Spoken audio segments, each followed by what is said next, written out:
मेरे बुजुर्गों भाइयों, मैं आपको बताना चाहता हूं, मैं सुबह चंडीगढ़ से आया हूं और पिछले 4 महीने से लगातार ये जो आंदोलन चल रहा है, दुनिया का सबसे बड़ा आंदोलन, सबसे शांतिपूर्ण आंदोलन, सबसे लंबा आंदोलन, आप लोगों ने जो रिकॉर्ड कायम कर दिया कि आने वाली पीढ़ी याद रखेगी। और मुझे ये कहने में भी कोई संकोच नहीं है, इस सांगवान खाप का और इस दादरी भिवानी जिले की जनता का पूरी दुनिया के अंदर ये मान लिया कि खापे कोई दुनिया के अंदर कोई ताकत है। आप लोगों ने जना दिया मेरे बुजुर्गों भाई, आप लोगों की ताकत है पूरी दुनिया के अंदर। अमेरिका के राष्ट्रपति तक भी पता चल गया कि खापे हिंदुस्तान के अंदर कुछ है। ये आप लोगों की त्याग और तपस्या का कारण है। आज सरकार, अब तो शर्म बहाना चाहिए, सरकार में माननी पड़ेगी, तीनों कानून वापिस लेने पड़ेंगे।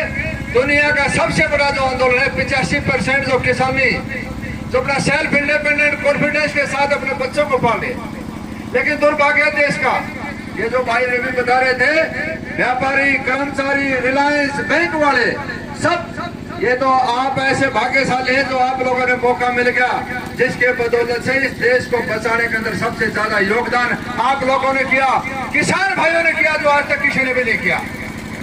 कोरोना के दौरान पिछले दरवाजे से मोदी जी 3 कानून लेने में कामयाब हुए। उनको रोकने का काम था विपक्ष का, लेकिन विपक्ष कमजोर होने के कारण मोदी जी ने फायदा उठाया।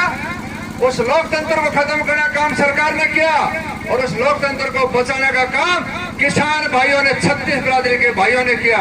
ये इतिहास लिख दिया आप लोगों ने, आने वाली पीढ़ी पढ़ेगी, किताबों के अंदर पढ़ेगी कि हमारे बुजुर्गों ने 2020 और 21 के अंदर जो आंदोलन किया था, हिंदुस्तान के लोकतंत्र को बचाने का काम किया था। मैं तो जो मेरी आवाज सुनने भाइयों से भी प्रार्थना है, अभी किताबों में अपना नाम लिखा लें, ना दादा परदादा, जो पोते पर पोते पूछेंगे, दादा क्या आप उस आंदोलन के अंदर, क्या आदमपुर डांडी के अंदर जो रोड जाम हुआ था, क्या उसमें आपकी भागीदारी थी? आपके पोते पूछेंगे। इसलिए यही समय है। और मैं तो नेता लोगों से भी कहना चाहता हूँ, क्या रखा है राजनीति में? ये तो सेवा का माध्यम है मेरे बुजुर्गों भाइयों। इसको मैं तो जो भाई नेता बनी कर रहे हैं, ये परमानेंट सौदा नहीं है। जिस दिन ये मंत्री संतरी पड़ा जाएगा, उस दिन रोड पे ड्राइवर और बॉडीगार्ड छोड़ के जाएंगे, उस दिन सारा भी भाइयों ने देना है और लास्ट में 5 लाख भी भाइयों ने देना है। ये सौदा परमानेंट नहीं है। और आप लोगों ने कल देखा चौधरी वीरेंद्र सिंह का, कल वहां पर पूछना, मैं कहना चाहता हूं कि 50 साल से किसान और मजदूर की राजनीति करना चौधरी वीरेंद्र सिंह ने राज किया। चौधरी छोटूराम के नाती रहे, लेकिन मैं कहता हूं किसान के लिए किया क्या?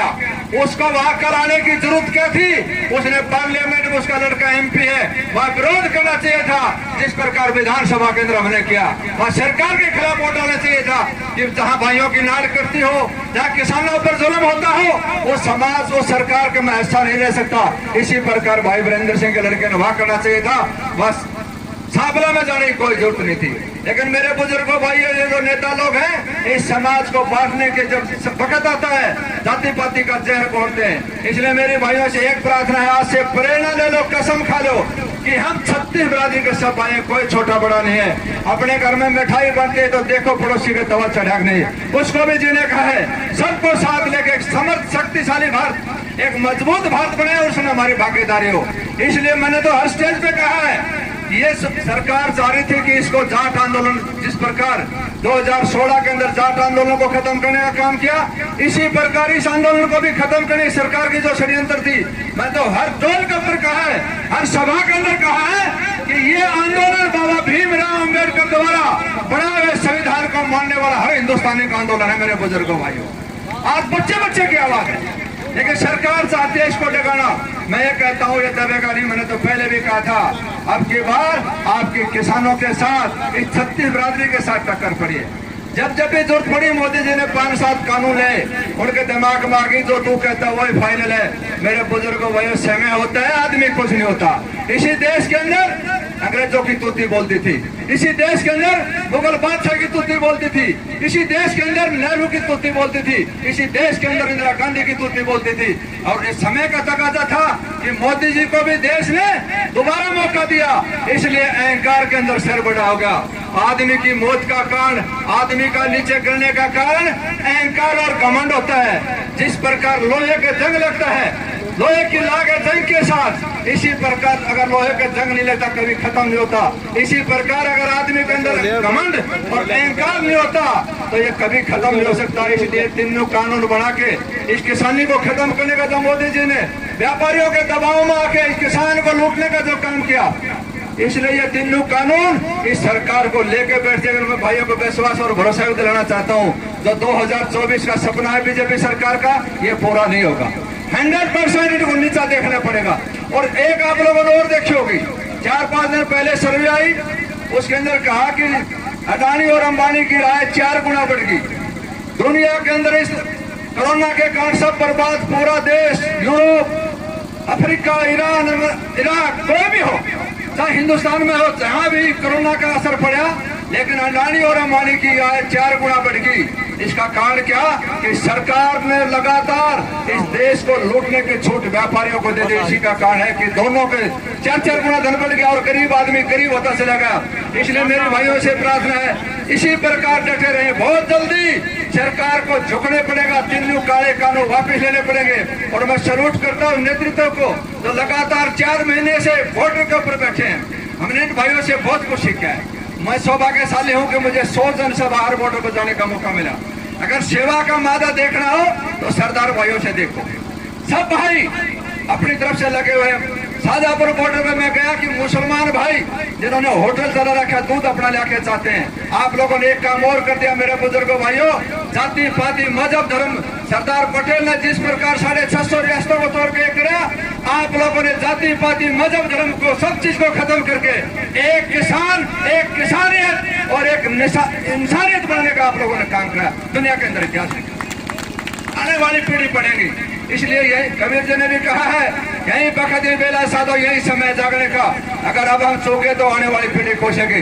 इस आंदोलन के सिर्फ और सिर्फ जीत चाहते हैं। हिटलर के साथ रशिया के जनरल की लास्ट लड़ाई हुई, हिटलर हार गया तो जो जनरल था, रशिया का जो जनरल था, उससे पूछा कि आपकी जीत का कारण क्या था, कुछ कारण बताइए, आप क्यों जीते।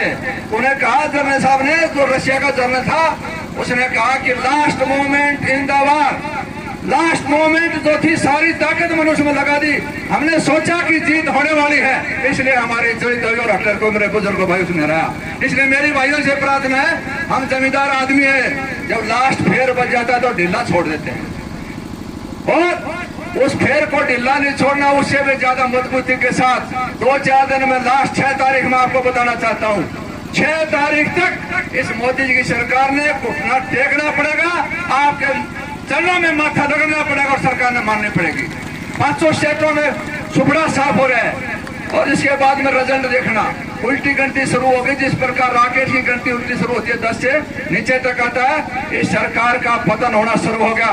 क्योंकि मच्छर किसी गरीब को रो देगा, ऊपर वाले ने सुन ली तो दुनिया से खो देगा।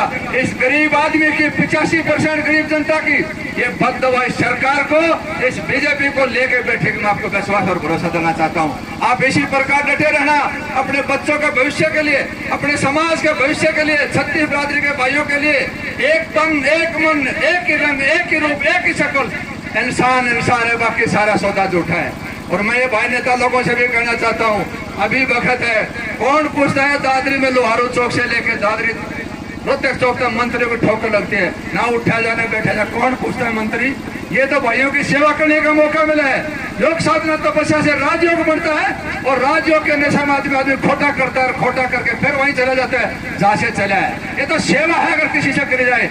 मैं भाइयों का विश्वास और भरोसा देना चाहता हूँ। मुझे खुशी है कि सांगवार खाम की सेवा करने का मुझे मौका मिला।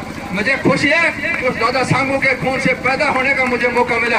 आज पूरे हिंदुस्तान के अंदर, दुनिया के अंदर आपकी खाप का, आपके समाज का, आपके हल्के का, पूरे दादरी और ढाणी जिले का, मेरे बुजुर्गों भाइयों, इतिहास के अंदर नाम लिखा गया। लोग पढ़ेंगे, आने वाले टाइम के अंदर ये पता चल गया कि सरकार, इस देश के अंदर खापे भी कोई ताकत है। इसलिए पूरा समाज सब मिलके, और जिस प्रकार भाई रवि ने बताया, मैं भी आपको बताना चाहता हूँ, हिंदू धर्म में इससे बड़ा कोई मान सम्मान नहीं है, पगड़ी से बड़ा कोई मान सम्मान नहीं है। लेकिन मैं आपको विश्वास और भरोसा देना चाहता हूँ, इस पगड़ी के ऊपर दुनिया की कोई ताकत नहीं, कश्मीर से लेकर कन्याकुमारी तक कोई उंगली उठाने वाला नहीं मिलेगा। आपका मान सम्मान पूरी इज्जत के साथ लड़ाई लड़ेंगे, तन से, मन से, धन से, किसान भाइयों के, छत्तीस बिरादरी भाइयों के साथ लगे एक समर्थ, एक शक्तिशाली, एक मजबूत भारत में अपना योगदान देंगे। तीन नारे मेरे कहने से लगाना। जो आज हिंदुस्तान के हर कोने कोने के अंदर जो भाई बॉर्डरों पे बैठे हैं, जो भाई रोडों पे बैठे हैं, जो रेलवे ट्रैक पे बैठे हैं, उन तक आवाज आए दादरी की, पूरे भैणी जिले की, पूरे दादरी हल्के की, बांदा हल्के की। तीन नारे जोर से बोलना, किसान एकता,